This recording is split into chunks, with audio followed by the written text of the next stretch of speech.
How to fix Unknown Error FFF on Red Dead Redemption 2.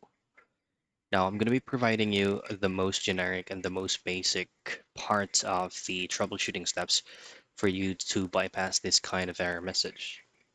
First is just to verify integrity of the game files. So it's going to be case-to-case basis and where you're playing the game on. So say, for example, you're playing it via Steam, just open up your Steam and make sure that you're logged in into your account.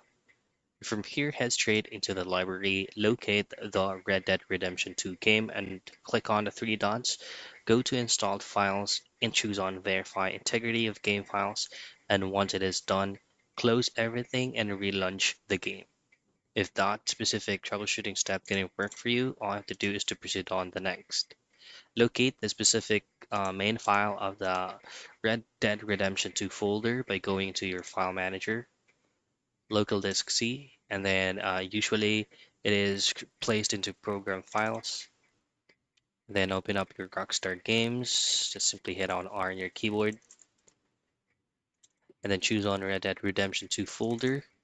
And then under that folder, you should be able to see the .exe or the installer file of your Red Redemption 2.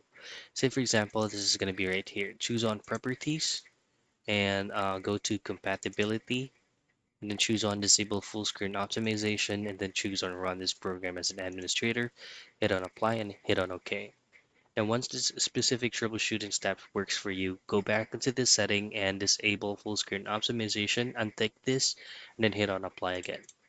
So those are the very basic troubleshooting steps for you to be able to fix Unknown Error FFF on Red Dead Redemption 2.